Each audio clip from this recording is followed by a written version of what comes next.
Okay, welcome to our monthly Q&A session with Harry. We are super excited to be here yet again. This is always a really great chance to connect with everybody. We're also really excited that this time we'll, just like last time, we'll be posting it on YouTube for everyone to watch. So that's exciting. And yeah, let's just jump right into it. Harry, you ready? I'm ready. All Hey, right. everyone. So let's start with a little bit about January 6th. I mean, it's been like so much going on lately, but start with a little bit of DOJ stuff and then move into Supreme Court. It's definitely a lot Cool. of questions about that too. So, first of all, let's start with why isn't Trump guilty of campaign finance violations? It seems like that would be an easy case to prove. So I'm not exactly sure of what the facts would be. It is true that he plays it very fast and loose. In general, you don't see criminal campaign finance violations being brought all that often. So it might just be it doesn't, with everything else out there, it doesn't rise to the level. Another thing is when it comes to campaign finance, it's usually not his fingerprints, but someone else's. So, for instance, I think the inauguration and some of the hanky panky there is a serious case, but probably goes not against him, but against his close friend who ran it. We in general, the violations might be from other places, but you see this sort of thing, but typically it's through the FEC and it's civil stuff, and there's bigger fish to fry with him. Of course, nothing's really being fried at the moment. Working on it. It's a slow fry. Yeah. All right. So next is how important is it that the Department of Justice is investigating the Mar-a-Lago classified documents case? Yeah, that's a great question. So we've known about this for a while. Definitely, Trump winds up with some very classified, important material down at Mar-a-Lago, and we now know they've convened a grand jury. So point one is, point zero is you have to investigate this just to find out what happened to the classified information. Have any sources or methods been compromised? What's the status? So you need the classified part, but they're going farther because they've got a grand jury, and that means they're looking at someone in a criminal violation. Donald Trump, I don't think so. Among other things, it's just, it's a misdemeanor. Probably, I don't think it's the thing you shoot at the king for. So I think more likely it's somebody at the staff level. Of course, when you really unravel the facts, it could turn out to have Trump in the middle of it. He could turn out to have said directly to the person, "I don't care what the law says. I want those documents down with me in Mar-a-Lago," and then he would look potentially culpable. Though again, I don't think that the case DOJ would bring against him would be this one. Um, but the final point is it matters that they did it, right? I think because it involves Trump potentially, it probably had to get the approval of at least the number two person in the department, Lisa Monaco. And, it shows at least the resolve of the department to do what Merrick Garland said on January whatever that they would do, which is, follow the facts and the law. I just don't see this one eventuating in USA versus Trump. All right. Great. So next, let's say, are the new John Eastman documents significant? Yeah, there's a great question. So we've been hearing about John Eastman forever as the guy who really gave the supposed legal underpinnings, except there were no underpinnings to getting Michael Pence to disavow and create all the problems. So it's when that failed is when the very, very final strategy of going violent occurred. But Eastman was the guy there, and he was really involved in many things leading up to it. These new documents show him in a whole different light. So Eastman is the guy who a district court judge said, along with Trump, more probably than not committed a crime. That was in the context of a discovery dispute. This is a different discovery issue that happened a month earlier. And what's interesting to me is this is not Pence. This is Eastman trying to basically get phony electors in Pennsylvania, my home state. He was trying to say, if you just, well, more than trying to say, he really had his fingerprints all over it. Here's the document, say whereas this and whereas that, and make it seem as if the state legislature has some doubts about the rate of acceptance of absentee ballots. And based on that, just say, all the absentee ballots are out the window. Trump is ahead, and now we're off to the races. A few problems here. Zero legal basis. A state legislature can't say, oh, we're not sure about the absentee votes and throw them all out. And second, the kind of punchline here is even under his math turned out to be bad. Even the logarithm he wanted to arm the state legislator with wouldn't have worked. Biden won by 80,000 votes in Pennsylvania, and it wouldn't have changed things. I think it's pretty significant just to have him. It's early December here when this happens, and we only found out about it by chance. It was documents in Colorado that a sort of good guy group did the state equivalent of FOIA there. And here we have him doing a whole different scheme and probably a criminal one. That this is probably, they're trying to gin up the phony state electors. I'm getting a little inside baseball here, but I think it would be a crime under 18 USC 371, conspiracy to defraud the United States. So to me, it's pretty big just to show his fingerprints back all the way in December. Yeah, certainly. Next one is, what is the process by which a candidate can be barred from office under the insurrection clause of Section 3 of the 14th Amendment? Sorry, Yeah. excuse my All right. dog. Her favorite household member just arrived That's home. okay. I'll try to bring mine. Mine ought to be around here somewhere. She's losing it. So the first thing to note is it's a constitutional provision. So and not a small one, the 14th Amendment actually adds a qualification to be a member of Congress. You've got to be a certain age, 25, you got to have lived in the district for 7 years. You have to have not assisted an insurrection. So right now there are lawsuits against Madison Cawthorn, and there was one against Marjorie Taylor Greene, basically saying you're not qualified. I'm an elector in the state. And just as I might bring a lawsuit saying, you know what, here's your birth certificate. This guy's 24, not 25. So he can't be on the ballot under federal constitutional law. So the process they're doing is the process they've done in the past to challenge people on other grounds, more sort of cut and dried grounds like how old they are.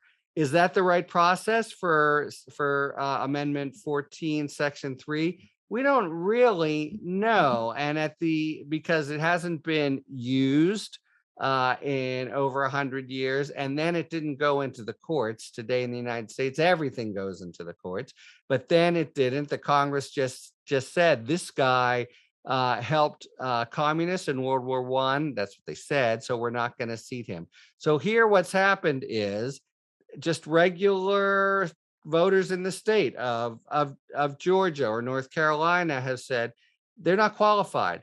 And it's gone through that normal process. The normal process in Georgia has resulted in actually Brad Raffensperger, the famous guy from the Trump, just find me 11,780 votes, saying, you know what, there's not enough evidence. There might have been an insurrection, but there's not enough evidence that she actually assisted it, so she can stay on the ballot. So that it stops there.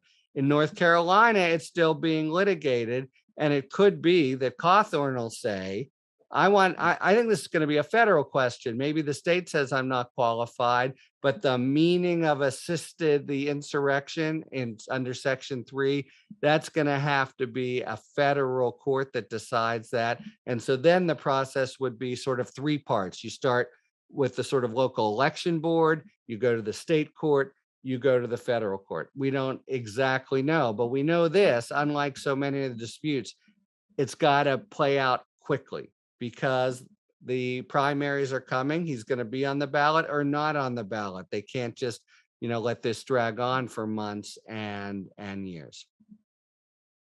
Yeah, certainly. Next up is, does Fox News have any exposure if it is shown through communications that it is or was a political arm of the GOP? Okay. Wow. So you probably have read that really harrowing three-part document that made it seem as if it's, they should rename it the Tucker Carlson extravaganza. So if it is shown, yes. I mean, there's all kinds of ways in which the protections that go to the press wouldn't just go to a political arm. Something similar to that has happened to even the one to the right that makes Fox look kind of sane, the OAN, something American network.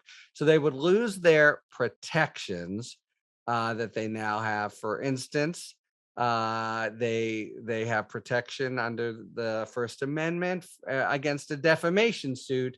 It would have to be shown, as you'd have to show it for the New York Times, that Fox knew that they were lying.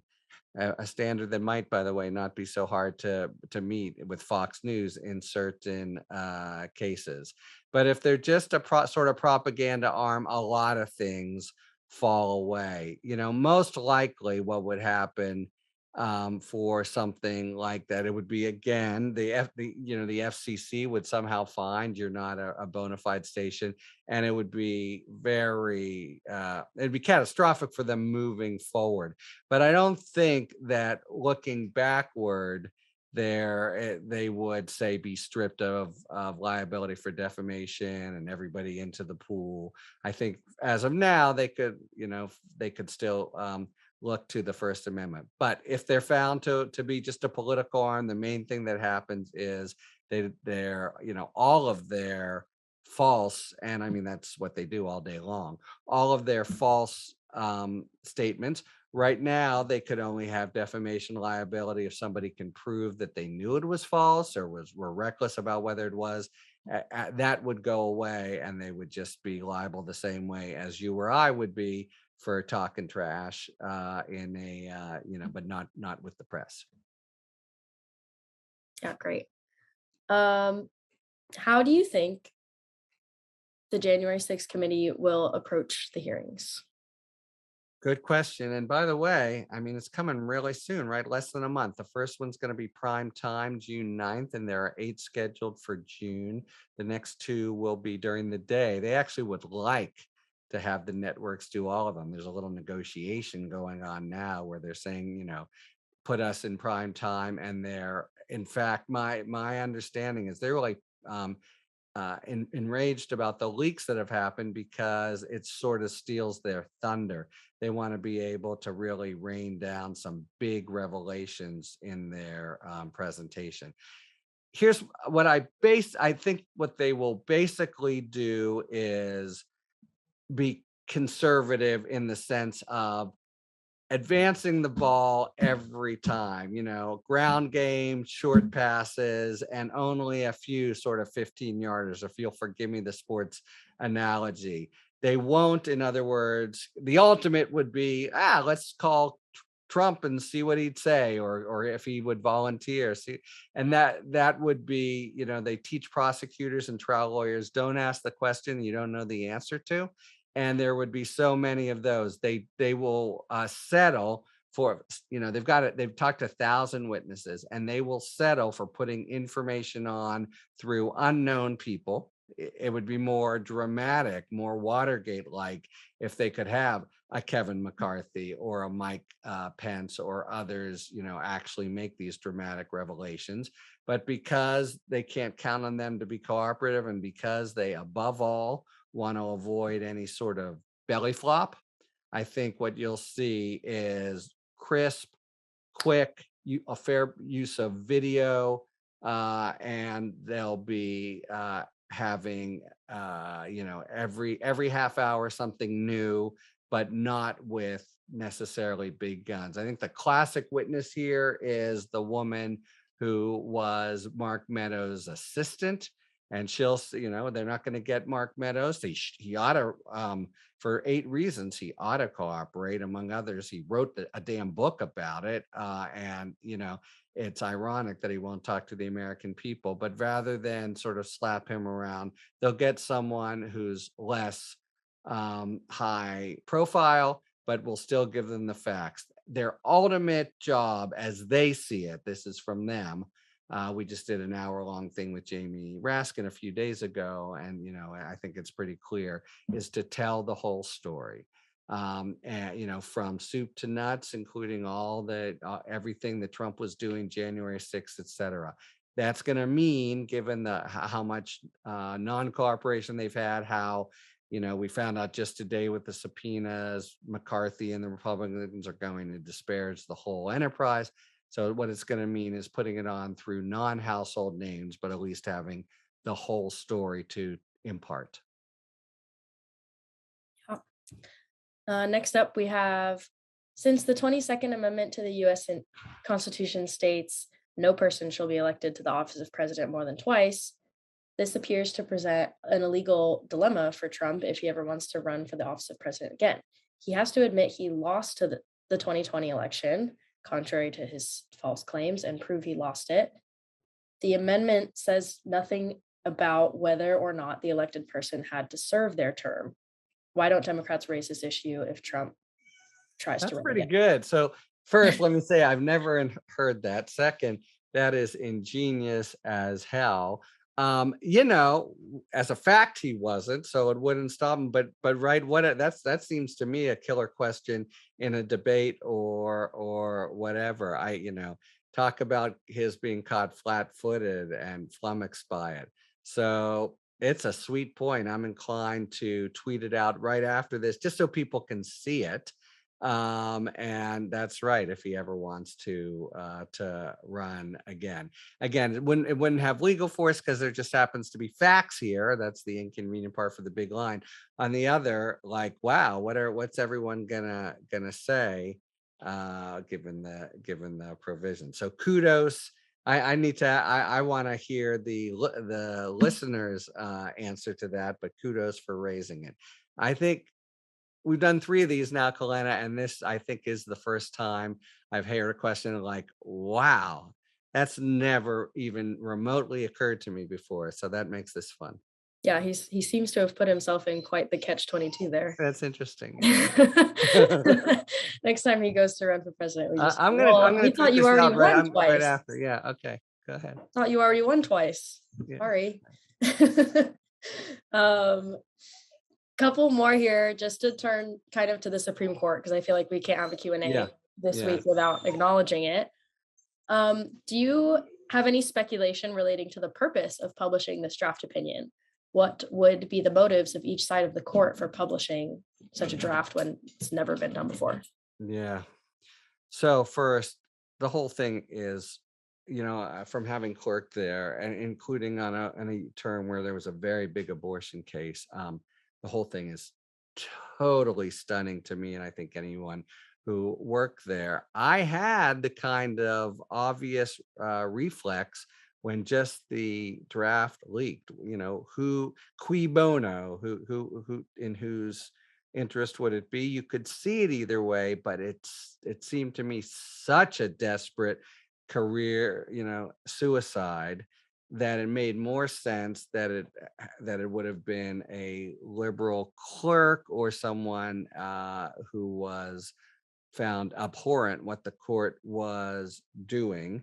And this is a kind of a sounding, sort of final alarm, or putting it into the, trying to exert political pressure. All very, very, very, very improper. Let me make clear.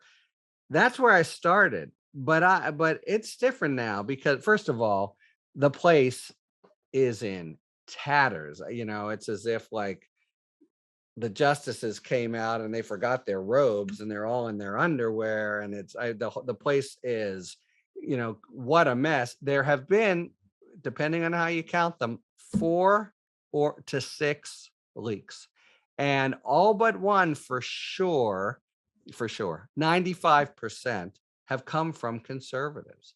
And it might so at a minimum, if I'm right about the big leak, there is a battle of leaks going on, which is even more mind bending. That so there are forces on either side who know that it's career ending, who are doing it. So now we have to think that maybe part of the rationale, let's say a lib leaked the draft itself, is they're doing it, we have to do it to sort of correct things. But it also, to me, makes it more likely that the all the leaking has come from conservatives. And why would they do it?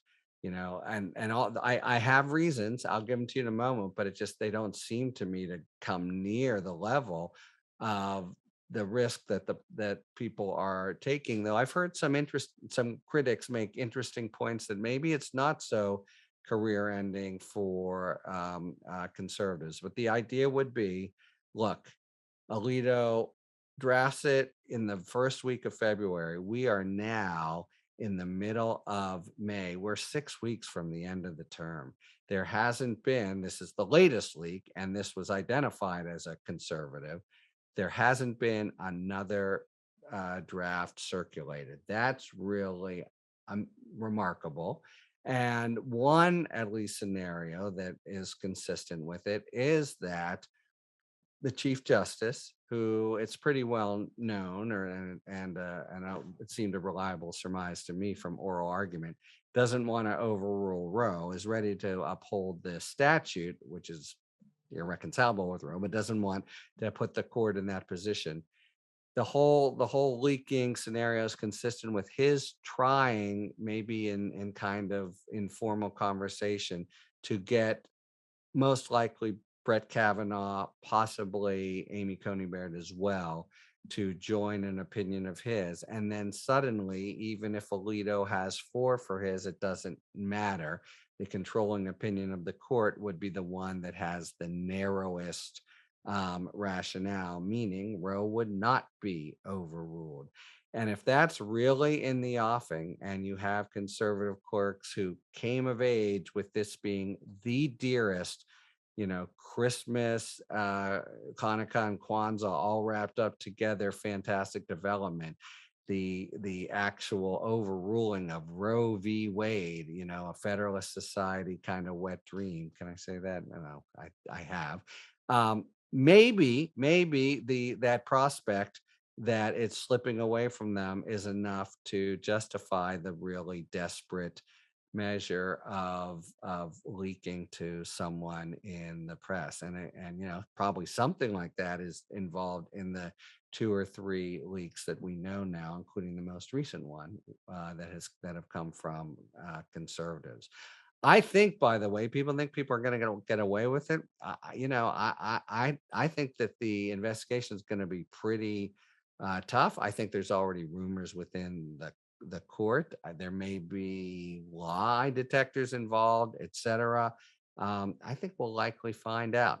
But anyway, it is intrigue of the highest order, and it is so damaging of the court. Now, any justice who circulates some idea and a draft has to think that it's a new norm, that it show up on the front page of the Washington Post. And given the way they work, that blows apart their normal way of making decisions. It is a royal mess. Yeah, certainly. We're running a little bit short on time, so I think just to avoid having Zoom cut us off, I think we'll just finish up with one more here. Let's say this is a little bit of a depressing note to end on, but I guess we'll just go for it. I'll make it. I see oh yeah, I see we don't have that much time. I'll make it a very short answer so you come up with another Okay, happier okay. question. I'll Okay. try. Okay. So, what do you think lies ahead should SCOTUS overturn Roe this summer? Um, Yeah. So well, people are saying SCOTUS is trying to say, oh, don't worry, it's just Roe. But there are the point is there are a lot of states who are really pawing the stall, ready to pass severe statutes. They'll pass them. Someone will get sued. There'll be lawsuits, and then that goes up to the Supreme Court. So I don't think they're. I think the number one on their hit list is and has always been Roe, but their rationale does certainly extend to other cases, and at a minimum a few cases that really have come to be important and accepted. Obergefell, the right to marry someone of the same sex, and probably Lawrence versus Texas, just the right to engage in intimate sexual behavior. Those might be on the chopping block. And you just heard the governor of Mississippi say he wouldn't commit to not trying to criminalize contraception. So you can see that happening, because it only takes one sort of crazy state and a lawsuit to make it served all up. And certainly what Alito wrote could reach it. All right, three minutes here. Let's get happy. uh, one thing that I can just kind of think of, Yeah. having you say that is, do you think that there could be any possibility in the future for this to lead to possibly even like a replacement of Roe with something maybe even stronger? Like, for Yeah. example, how Roe got overtaken with Casey, and then that scrutiny standard kind of got dropped down a little bit for them. Yeah. Do you So think, 2 there points. might be some hope in the fact that even if Roe gets overturned, maybe someday we'll have Right. something Well, replace on the it? someday, I actually think, yes, I find it hard to believe that we'll be isolated in the Western world as having no fundamental protection for women's choice. But we're talking, these are youngins, these five. So we're talking 20, 30 years. But I think that eventually Alito's opinion, should it become the law here, is destined for infamy, and he's destined for sort of Roger Taney treatment as really having gone awry. More immediately, you can see efforts from either to try to make the uh, something more, well, try to make a non-row the law of the land, some kind of statute nationally, if Republicans are in charge, that say life begins at conception and nobody can have legally abortion. Or if Dems are in charge, and I'll explain what in charge means in a moment, a more robust row. And so this is what they tried yesterday. So what didn't pass, because Manchin and probably Sinema want to keep the filibuster in place, is a statute that would have not simply formalized Roe, but would have gotten rid of a lot of the other kinds of things that Congress has permitted, like notification periods and the like. That's not that. If the Dems, let's say, had, let's say the District of Columbia or Puerto Rico were represented, or for whatever reason they got one or two more, so it was over 50. You can imagine this having enough import that they would actually get rid of the filibuster. As it is, they'd have to both get rid of the filibuster and then pass it. That's a tall order. But having, if they've got a solid 51, 52 people saying this matters, we want to get rid of the filibuster for this one, I could see it. This is an issue that is not going away. That's good. Yeah, good to hear. All right. Well, I'd just like to thank everybody for logging on for our monthly Q&A, and we hope to see you really soon. Thanks so Thanks, much. guys. See you next month. And I'm about to tweet out the 22nd Amendment. Great. Thanks.